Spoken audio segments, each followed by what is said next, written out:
Class 10th में हम कृदंत प्रत्यय पढ़ रहे थे और आज हम इससे आगे जो पांचवा जो प्रत्यय है उसके बारे में पढ़ेंगे। कृदंत प्रत्यय पहले बता रखा है। कृदंत प्रत्यय होते हैं वो धातु के बाद में लगते हैं, इसलिए उनको कृदंत प्रत्यय कहा जाता है। सत्री एवं सानच प्रत्यय, सत्री एवं सानच प्रत्यय यह वर्तमान काल के स्थान पर सत्री और सानच प्रत्यय होते हैं। कहने का मतलब ये है कि ये वर्तमान काल में लगते हैं। अब देखिए पांचवा जो प्रत्यय है वो है सत्री। इस प्रत्यय का इसका अत शेष रहता है। क्या रहता है शेष? अत। इसके रूप तीनों लिंगों में चलते हैं। कहने का मतलब पुल्लिंग में भी चलते हैं, स्त्रीलिंग में भी चलते हैं और नपुंसकलिंग में भी चलते हैं। जैसे गम प्लस सत्री, गम प्लस सत्री से गच्छत बना, क्योंकि आपको पता है कि सत्री का क्या शेष रहता है? अत शेष रहता है और गम धातु है, सत्री का अत शेष रहेगा तो गम का गच्छ बनता है। गम का क्या बनता है? गच्छ। तो अत लगते ही गच्छत बन जाएगा, लेकिन ये नपुंसकलिंग रूप होगा और स्त्रीलिंग में ये गच्छति बनेगा और गच्छन बनेगा पुल्लिंग में।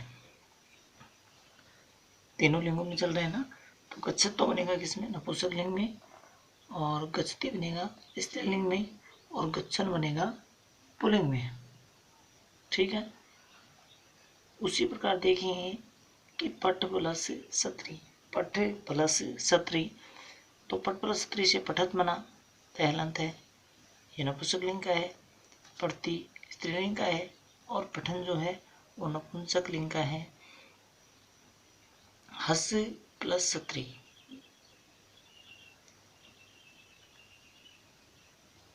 हसत बना नपुंसकलिंग में, हस्ती स्त्रीलिंग में बना और हसन बना पुल्लिंग में और हसत बना नपुंसकलिंग में और हस्ती बना स्त्रीलिंग में। और इन सबका मतलब क्या होता है? हंसता हुआ, हस्ती हुई और हंसता हुआ। ठीक है। अब सानच प्रत्यय, अगला जो प्रत्यय है 6 नंबर का वो है सानच प्रत्यय। इसमें से आन शेष रहता है। क्या रहता है? आन। और इसके रूप तीनों लिंगों में चलते हैं। इसके रूप कितने लिंगों में चलते हैं? तीनों लिंगों में चलते हैं। जैसे सेव प्लस सानच, सेव प्लस सानच, और सेव धातु है, सानच प्रत्यय आपको पता है। तो सेव जो धातु है उसके बाद में इससे सानच प्रत्यय में अम लगेगा धातु के बाद में। ये देखिए आप किसी भी धातु के बाद में आप क्या जोड़ेंगे? अम जोड़ेंगे। सेव वह हलंत है प्लस अम है, वह हलंत है इसका, और आन नहीं, ये कंप्लीट है, हलंत नहीं है, ये कंप्लीट है। सेव प्लस अम प्लस आन, तो इसको मिलाएंगे तो ये बनेगा सेव मान है। पुल्लिंग में बनाएंगे तो सेव मान है। इसके भी रूप जो है वो तीनों लिंगों में चलते हैं। तो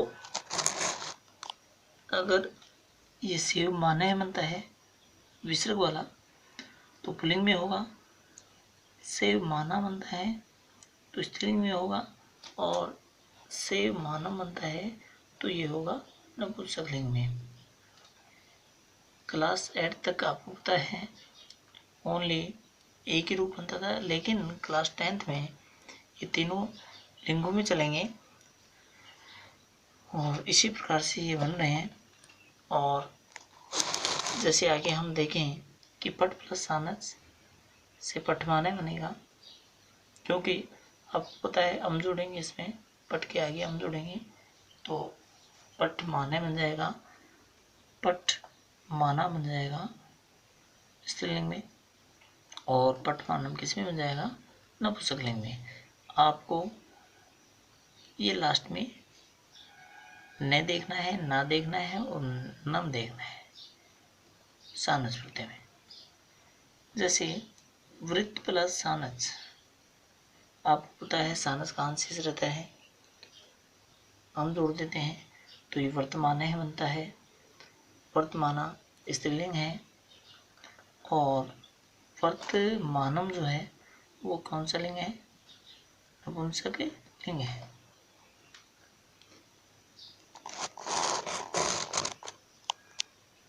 इसके बाद में हम देखेंगे अगला जो प्रत्यय है 7 नंबर का, वो है तव्यत प्रत्यय। और इनका बता दें आप कि इनका जो किसी कार्य को करते हुए अर्थ में होता है, जैसे पढ़ता हुआ, पढ़ती हुई, पढ़ता हुआ, ठीक है। जैसे वृत्त का मतलब होना, होना होता है, होता हुआ, होती हुई, होता हुआ। उसी प्रकार से देखिए तव्यत प्रत्यय आगे 7 नंबर का, चाहिए तथा योग्य अर्थ को प्रकट करने के लिए तव्यत प्रत्यय का प्रयोग होता है। इसका तव्य शेष रहता है। चाहिए तथा योग्य अर्थ को प्रकट करने के लिए तव्यत प्रत्यय का प्रयोग होता है और इसका क्या शेष रहता है, तव्य। जैसे पठ प्लस तव्य से पठितव्य है, पढ़ने योग्य भी कह सकते हैं और पढ़ना चाहिए भी कह सकते हैं। जैसे पठ प्लस तव्य से इसका सूत्ररूप पुल्लिंग में पठितव्य बनेगा, और स्त्रीलिंग में देखेंगे तो पठितव्य बनेगा, और नपुंसक लिंग में देखेंगे तो पठितव्यम बनेगा। पढ़ना चाहिए, आपको पढ़ना चाहिए और मतलब पढ़नी चाहिए और पढ़ना चाहिए। जैसे आगे है क्रिय प्लस तव्य, क्रिय यानी करना, कर्तव्य कार्य को करना चाहिए, कर्तव्य कार्य को करना चाहिए, कर्तव्य कर्तव्य मतलब किसी कार्य को अच्छी तरह कर लेना चाहिए। तो ये क्या था, तव्यत प्रत्यय।